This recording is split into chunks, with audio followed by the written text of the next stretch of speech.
Assalamualaikum warahmatullahi wabarakatuh.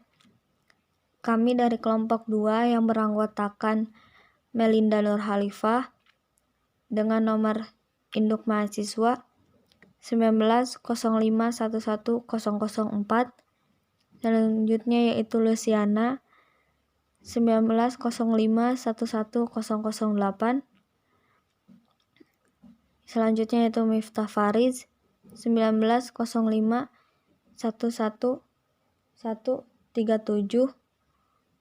dan Muhammad Alfirido 1905111112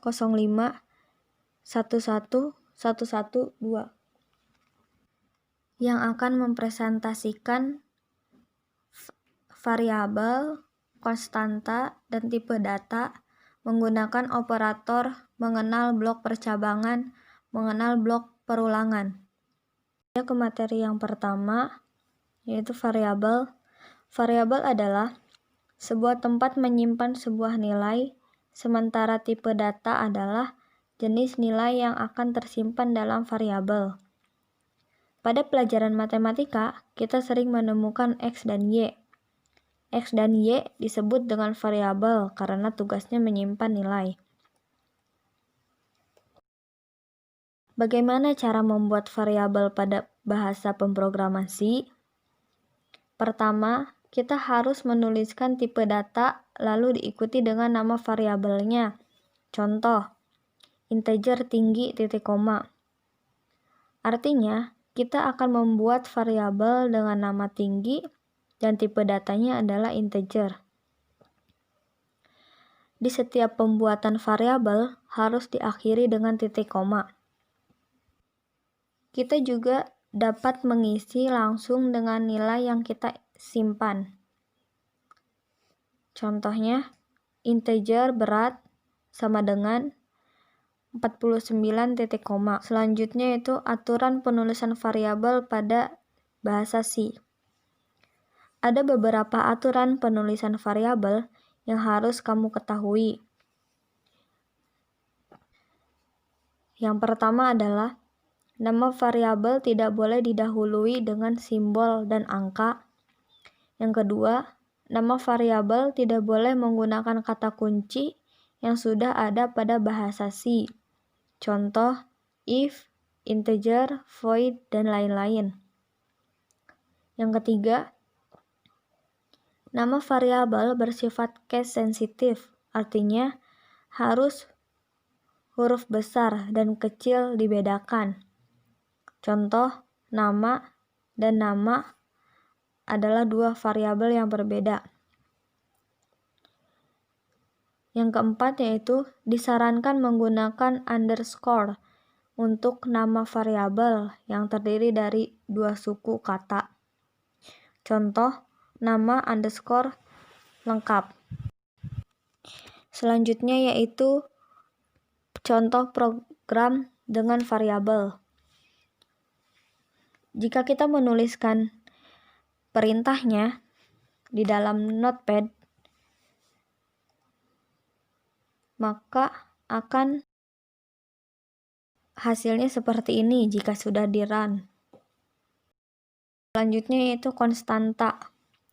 Konstanta adalah sebuah nilai tetapan, bisa juga dibilang sebagai variabel yang tidak bisa diubah nilainya. Ada dua cara pembuatan konstanta pada C. Yang pertama, menggunakan hashtag define, titik koma, dan menggunakan const. Selanjutnya itu ini contoh perintah yang menggunakan define. Selanjutnya akan dibahas oleh Luciana. Berikut adalah contoh menggunakan const, dan hasil outputnya adalah ada di bawah. Perbedaan pembuatan konstanta yang menggunakan define dan const terletak pada format penulisannya. Pada define kita tidak perlu menuliskan tipe data, sedangkan const harus. Pada define kita tidak membutuhkan titik koma di akhir, sedangkan pada const kita harus menuliskan titik koma. Posisi penulisan untuk define dan const bisa ditulis di dalam main maupun di luar. Oh iya, untuk nama konstanta disarankan menggunakan huruf kapital untuk menandakan itu sebuah konstanta. Apa yang akan terjadi jika saya mencoba mengisi nilai ke dalam konstanta? Yaitu pemrogramannya adalah akan error, seperti contoh di bawah ini.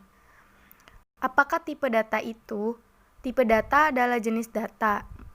Tipe data atau kadang disingkat dengan tipe saja adalah sebuah pengelompokan data untuk memberitahu compiler atau interpreter bagaimana programmer ingin mengolah data tersebut. Ada 8 jenis tipe data pada C. 1 char, 2 integer, 3 float, 4 array, 5 struktur, 6 pointer, 7 enum, 8 void. Tipe data dasar pada C. Tipe data dasar terdiri dari char, int, float, double. Char adalah tipe data yang berisi satu huruf atau satu karakter. Integer adalah tipe data yang berupa angka. Float adalah tipe data yang berupa bilangan pecahan. Dan double adalah tipe data sama seperti float namun double memiliki ukuran penyimpanan yang lebih besar dibandingkan float. Setiap tipe data memiliki panjang dan ukuran. Perhatikan tabel di bawah ini. Format penulisan koma untuk tipe data, float, dan double menggunakan tanda titik mengikuti format internasional. Jika kamu menulis seperti ini 2,5, maka akan salah. Penulisan yang benar adalah 2.5. Lalu untuk penulisan tipe data, char harus diapit dengan tanda petik. Mengapa? Karena kalau misalnya karakter itu adalah spasi tanpa tanda petik, kita tidak akan bisa mengisinya dengan karakter. Contoh program, buatlah program baru dengan nama contoh tipe data C, kemudian isi dengan kode berikut, seperti di bawah ini.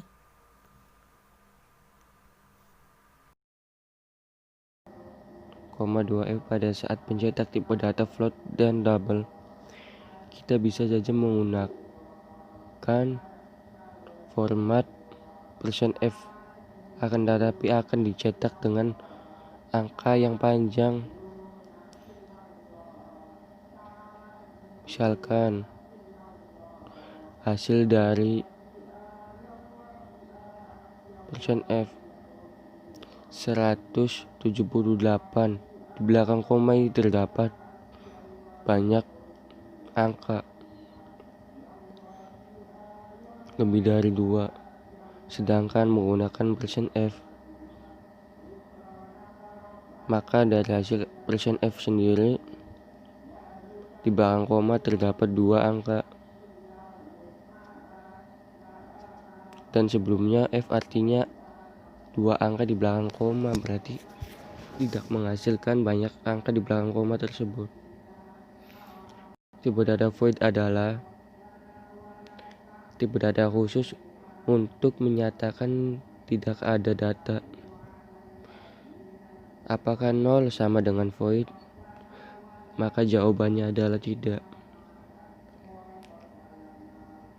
0 memiliki nilai yaitu 0, sementara void tidak ada. Tipe data void jarang digunakan dalam pembuatan variabel, tapi biasanya dipakai pada nilai kembalian sebuah fungsi. Contoh dari tipe data void dalam pemrograman dan penulisannya. Dalam pemrograman ditulis void main, buka kurung, lalu langsung tutup kurung. Arti fungsi dari main, buka kurung dan tutup kurung, tidak akan mengembalikan nilai apa-apa. Konversi tipe data yaitu konversi tipe data atau tipe casting adalah proses mengubah tipe data menjadi tipe yang lain. Cara mengubah tipe data pada C cukup dengan menuliskan nama tipe data di depan nilai atau variabel yang ingin diubah. Contoh pemrogramannya dituliskan float A sama dengan buka kurung float langsung tutup kurung 10 titik koma, arti dari nilai 10 akan diubah menjadi tipe float. Contoh pemrogramannya lagi.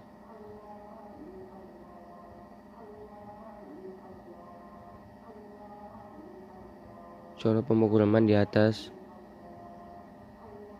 Dituliskan void main. Di dalam void main terdapat integer A yang bernilai 5 dan integer B bernilai 2. Maka floatnya adalah C sama dengan A garis miring B titik 2 titik koma. Maka hasil dari pemrograman di atas adalah hasil outputnya ialah A garis miring B sama dengan 2.00. Mengapa 2.00 bukan 2.50? Ini disebabkan karena variabel A dan B bertipe integer. Nah, hasil pembagian dari tipe dari integer akan selalu dibulatkan. Agar tidak dibulatkan, kita harus mengubahnya menjadi float, kemudian melakukan pembagian, yaitu percabangan, akan mampu membuat program berpikir dan menentukan tindakan sesuai dengan logika atau kondisi yang kita berikan. Pada pemrograman C++ terdapat 6 bentuk percabangan yang harus kita ketahui. 1. Percabangan if merupakan percabangan yang hanya memiliki satu blok pilihan saat kondisi bernilai benar. Blok pemrograman berisi sekumpulan ekspresi dan statement untuk dikerjakan oleh komputer. Blok program pada bahasa C++ selalu diawali dengan tanda buka kurung berawal kurung awal dan akan diakhiri dengan tutup kurung awal. Apabila di dalam blok hanya terdapat satu baris ekspresi atau statement, maka boleh tidak ditulis tanda kurungnya. Yang kedua, if atau else merupakan percabangan yang memiliki dua blok pilihan. Pertama, kondisi benar, dan pilihan kedua, kondisi salah. 3. If else atau if merupakan percabangan yang memiliki lebih dari dua blok pilihan. Percabangannya lebih dari 2.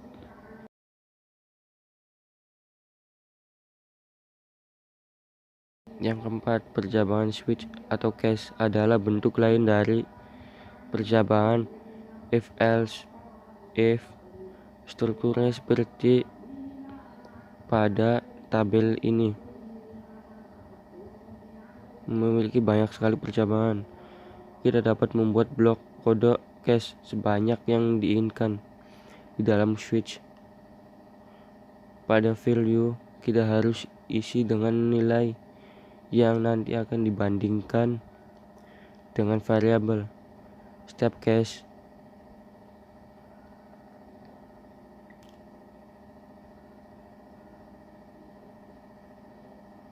harus diakhiri dengan break.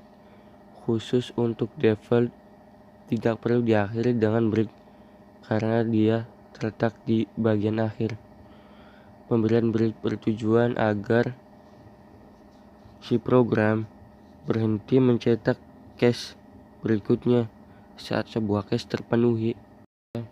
Mungkin akan dilanjutkan oleh si pemateri berikutnya.